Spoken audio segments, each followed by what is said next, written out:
जय गुरु जी, संगत जी, गुरु जी की कृपा, गुरु जी के आशीर्वाद से आज का जो सत्संग हम आपके साथ शेयर कर रहे हैं, प्रतिमा आंटी का सत्संग है।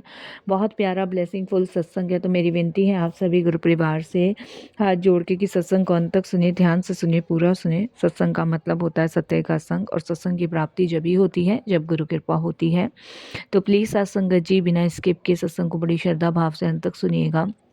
इसके अलावा अगर आप भी अपने अनुभव सत्संग शेयर करना चाहते हैं तो हिंदी में साफ राइटिंग में आप अपना सत्संग लिखकर हमारी जीमेल आईडी पर सेंड कर सकते हैं, ताकि आपके द्वारा सुनाए गए सत्संग से जो भी गुरुजी महाराज की नई जुड़ने वाली संगत होगी उन्हें गुरुजी के कल्याण, महिमा, अनुभव के बारे में ज़्यादा से ज़्यादा पता चलेगा।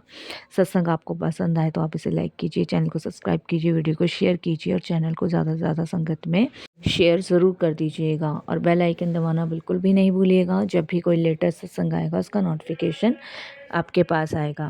तो संगत जी चलते हैं प्रतिमा आंटी के सत्संग की ओर। सत्संग शुरू करने से पहले करते हैं गुरु जी का मंत्र जाप। ओम नमः शिवाय।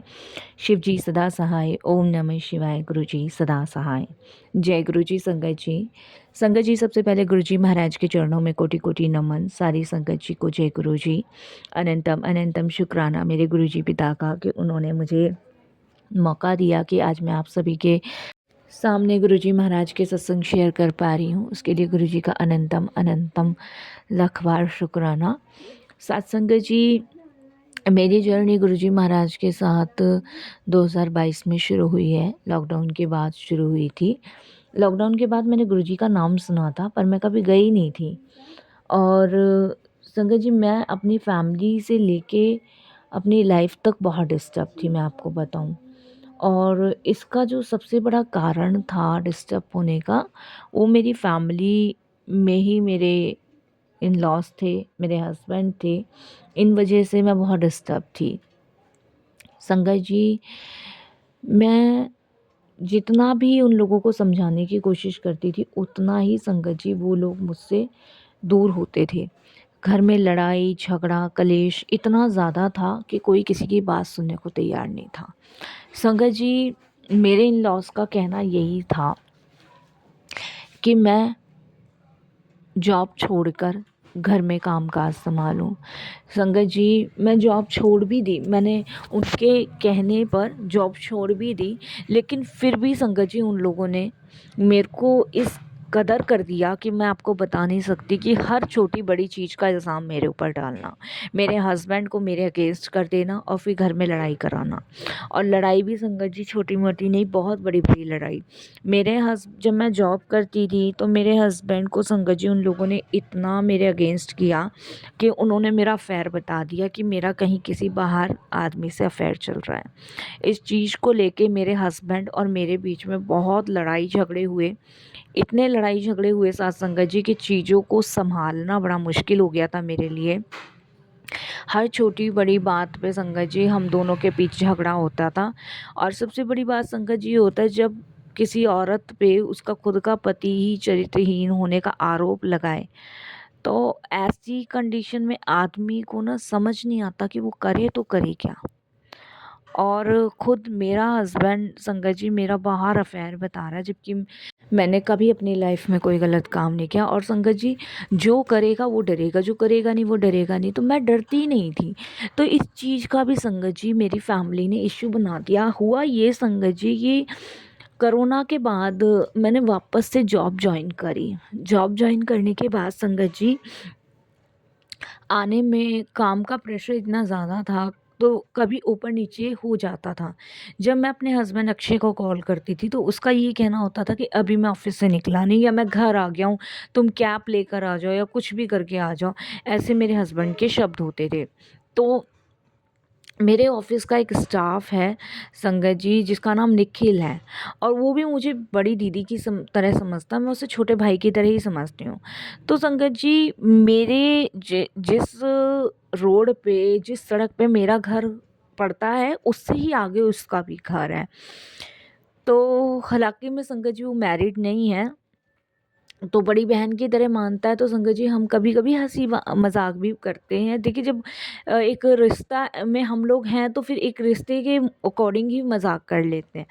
तो उसके बाद संगत जी जब मैंने जॉब लॉकडाउन के बाद शुरू करी तो उसने संगत जी मुझे छोड़ना शुरू कर दिया। करीबन संगत जी मेरी छुट्टी 7 सवा 7 के आसपास होती थी, तो आधे घंटे में हम आने का टाइम लगता तो 8 ही बज जाते थे। कभी प्रेशर हुआ काम का, ट्रैफिक मिल गया तो 8 बजे तक करेक्ट हो जाता था।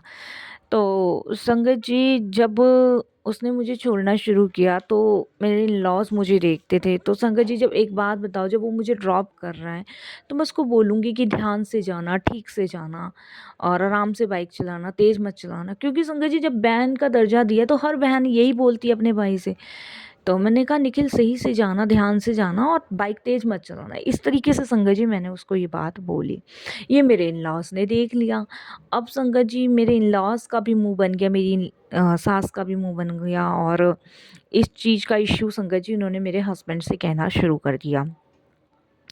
मेरे हस्बैंड संगत जी मेरे फ़ोन चेक करने लगे। पहले तो मुझे पता नहीं चला कि मेरे हस्बैंड संगत जी मुझ पे शक कर रहे हैं।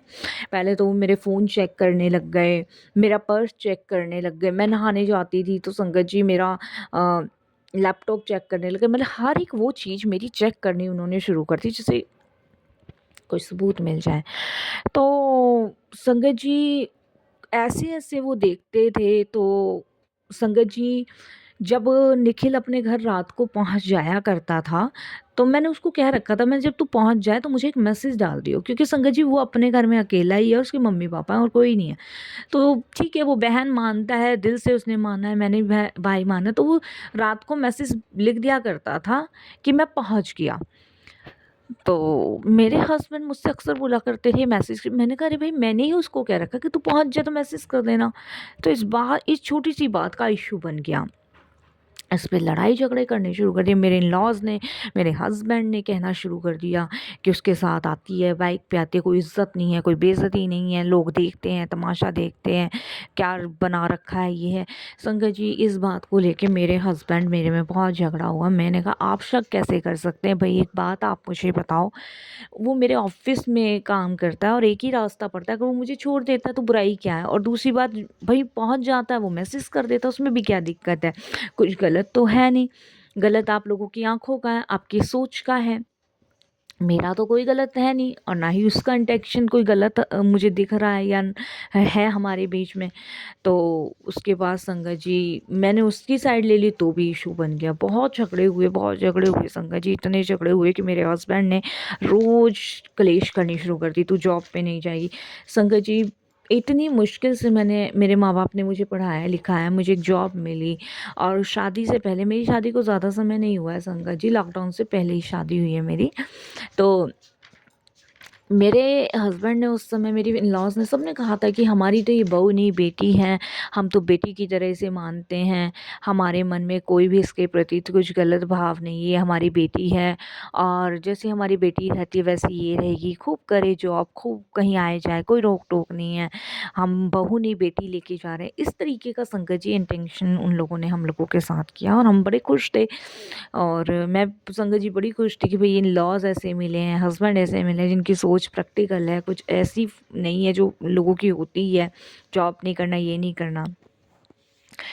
तो संगत जी ये चीज़ें जब मैंने देखी उन लोगों का रवैया, तो संगत जी बहुत ज़्यादा हो गया। बात इतनी ज़्यादा बढ़ गई, इतनी ज़्यादा बढ़ गई कि संगत जी जब मैंने कहा कि मैं जॉब नहीं छोड़ूँगी, भई मैंने कुछ गलत नहीं किया, मैं कुछ गलत नहीं कर रही, तो आखिरकार मैं जॉब क्यों छोड़ूँ? किस बेस पे छोड़ूँ? मैं जॉब कर रही हूँ, भई अपनी काबिलियत से कर रही हूँ। आप कहोगे मैं नहीं मिलूँगी, मैं अपना ऑटो से आ जाऊँगी, नहीं जॉब नहीं करना। संगत जी इस बात पे बहस बहुत ज़्यादा बढ़ गई तो मेरे हस्बैंड ने मुझे 2-4 चाँटे मार दिए।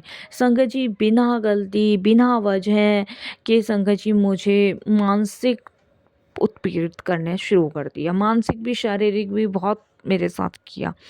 संगत जी मेरी ज़िंदगी पूरी नरक बना दी। मैंने नौकरी-वोकरी सब छोड़ दी। सब मेरे से यही पूछते थे कि आखिर तूने जॉब क्यों छोड़ दी? फैमिली को भी पता चल गई, मम्मी-पापा को भी पता चली। उन्होंने सब समझाने की कोशिश, पर कोई समझ नहीं आई किसी को भी।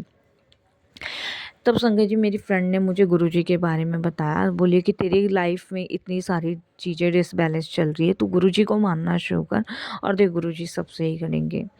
तब संगत जी मैं गुरुजी के पास जाना मैंने शुरू किया और अभी ज़्यादा समय नहीं हुआ है गुरुजी से जुड़े हुए। और जब मैं फ़र्स्ट टाइम गई तो मेरे मन में गुरुजी के प्रति बस एक ही क्वेश्चन मैं लेके गई थी कि गुरुजी, बिना वजह के सज़ा क्यों मिलती है? जब आप कुछ गलत नहीं करते तो क्यों सज़ा मिलती है? तब संगत जी मुझे ये मैसेज मिला कि हमारे पुराने कर्मों जो होते हैं वो लौट के आते हैं। तो शायद ये मेरे पुराने कर्म थे जिनको मैं झेल रही हूँ। और ऐसा नहीं है संगत जी भी मैं जॉब नहीं करती हूँ। और मेरे हस्बैंड ने संगत जी निखिल को भी बहुत उल्टा-सीधा कहा, इन-लॉज़ ने भी खूब कहा। तो कहीं न कहीं संगत जी एक बहन-भाई के रिश्ते को भी इन लोगों ने ताड़-ताड़ किया। और अब भी मैं घर में हूँ संगत जी, बिलीव नहीं है इन लोगों को मेरे ऊपर, बाकी मैंने सब कुछ गुरुजी के ऊपर छोड़ रखा है। मैंने कहा गुरुजी जो आपको सही लगे, जैसा आपको सही लगे वो आप कीजिए। मैंने सब कुछ आपके ऊपर छोड़ रखा है। मैं नहीं जानती क्या सही है, क्या गलत है, बाकी मैंने सब कुछ आपके ऊपर ही छोड़ रखा है। मैं तो यही जानती हूँ गुरुजी महाराज कि आपकी कृपा में सुख घनेरे, क्योंकि संगत जी हमें नहीं पता होता कि कब कौन-सी ऐसी चीज़ होती है जो हमें झेलनी पड़ जाए। मेरी लाइफ़ में इतना बड़ा तूफ़ान, मैं ऐसा नहीं है संगत जी, मैं ग्रेजुएट कंप्लीट हूँ, मेरी पढ़ाई प्रॉपर है, अच्छी लेवल पे, अच्छे स्केल पे मैं जॉब कर रही थी, लेकिन फिर भी मैं ससुराल वालों के कारण पीड़ित हूँ। ये मेरे गुरुजी जानते हैं। और मैं गुरुजी से अक्सर कहती हूँ कि गुरुजी, लड़कियाँ चाहे पढ़ी-लिखी हों, चाहे अनपढ़ हों, उनकी ज़िंदगी है ख़राब ही। क्योंकि संगत जी अच्छा पति, अच्छे ससुराल वाले मिल जाते तब भी कहीं न कहीं कुछ कमियाँ निकालते, बुरे मिलते हैं वो तो निकालते ही निकालते हैं। तो संगत जी अब मैंने सब चीज़ें छोड़ के, मेरे जितने भी रिलेटिव्स हैं, मेरे फादर, मदर, मेरी सिस्टर, भाई, सब मुझे कहते हैं कि तू जॉब कर और तू सब क्यों शहरी है।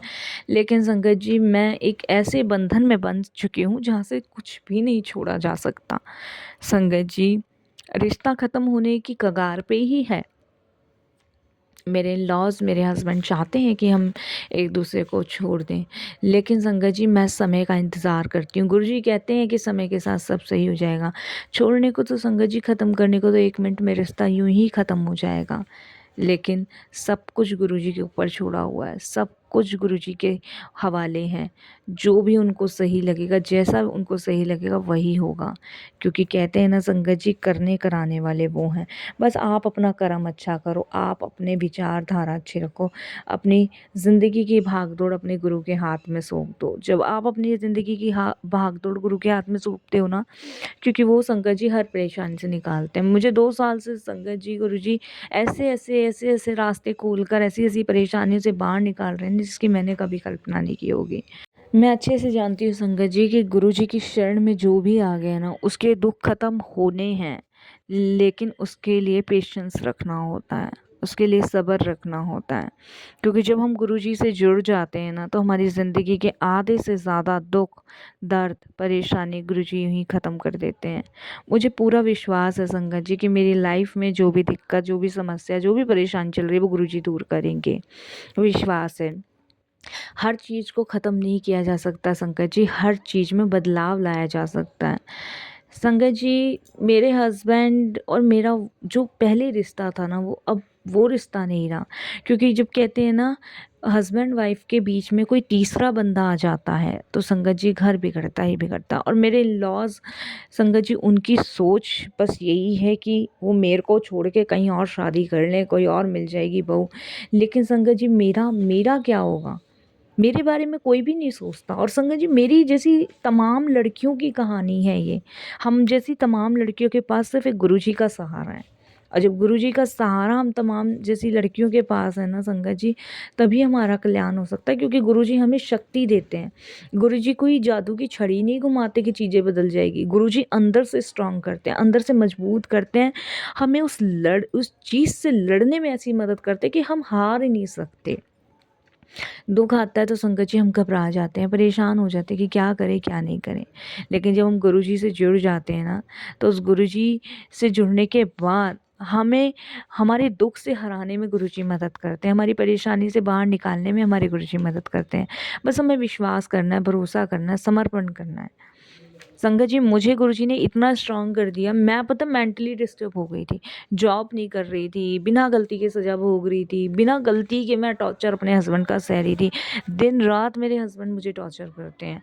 और संगत जी कड़वी जिसे कहते हैं ना, कड़वा करेला, नीम से भी ज़्यादा कड़वी बातें मेरे हस्बैंड अपने मुँह से निकालते हैं। उस टाइम मुझे बड़ा दुःख होता है, बड़ा फ़ील होता है कि देखो, एक टाइम सीता माता ने परीक्षा दी थी और आज मैं भी वही उस कंडीशन में हूँ कि मेरे ऊपर जो इल्ज़ाम लगे हैं उसको मैं नहीं धो पा रही, ना उसको मैं साफ़ कर पा रही। तो मेरे लिए संगत जी बड़ा, ये सारी ऐसी चीज़ें हैं जिनको एक्सेप्ट करना बड़ा मुश्किल है। इंसान संगत जी लड़ाई कर लेगा, झगड़े कर लेगा, सॉर्ट आउट कर लेगा, लेकिन बिना वजह किसी के चरित्र पे उँगली उठाना संगत जी, वो इंसान के लिए ना बड़ा मतलब एक प्रतिबंध हो जाता है, उससे कैसे निकले। तो संगत जी देखिए, अभी तो कुछ नहीं, अभी तो हमारी कोई बच्चे भी नहीं हैं। तो मैं यही सोचती हूँ कि कल को बच्चे हो गए तो क्या हालात पैदा होंगे, कैसे हालात पैदा होंगे, और क्या मतलब हमारा रिश्ता नॉर्मल रहेगा, मतलब बड़े ढेरों सवाल आते हैं। तो उन सवालों का जवाब सिर्फ़ एक ही मिलता है, तू फ़िक्र ना कर, मैं तेरे साथ हूँ। जो दुनिया तेरे साथ कर रही है ना उसे करने दे, उन सब का हिसाब मैं करूँगा। तेरे जीवन में दुख, संकट कुछ समय तक के लिए हैं, बाकी उन संकटों से निकालने का काम मेरा है। तू फ़िक्र ना कर, तू चिंता मत कर। तेरे हिस्से में सिर्फ़ सुख ही सुख होगा, तेरे हिस्से में कभी दुःख नहीं होगा। अभी जो समय तेरा ख़राब चल रहा है, वो तेरे पिछले जन्मों का कर्म है, उसे थोड़ा-सा सह ले। संयम, धैर्य के साथ अपने जीवन को आगे बढ़ाने के लिए तुझे हमेशा मेरी ब्लेसिंग्स मिलती रहेगी। और इसी विश्वास के साथ संगत जी, मैं अपने गुरुजी पे इतना ट्रस्ट करती हूँ, इतना विश्वास करती हूँ कि मैं हर चीज़ में कहती हूँ, गुरुजी आप हो, सँभाल लो। अब मेरे को कोई फ़र्क नहीं पड़ता मेरे हस्बैंड कितना भी मेरे लिए उल्टा-सीधा बोलते रहें, मुझे कोई फ़र्क नहीं पड़ता, क्योंकि मुझे पता है गुरुजी साथ हैं और गुरुजी सँभाल रहे हैं। और जिसके सिर ऊपर तू स्वामी सो दुःख कैसे पाए? जब हमारे सिर के ऊपर गुरुजी का हाथ है, तो हम दुःख पा ही नहीं सकते हैं साथ संगत जी। बस हम विश्वास, धैर्य, भरोसे के साथ आगे बढ़ना है और अपना 100% अपने गुरुजी को सौंपना है। तो शुक्राना गुरुजी, बहुत-बहुत शुक्राना, आपका अनंतम शुक्राना।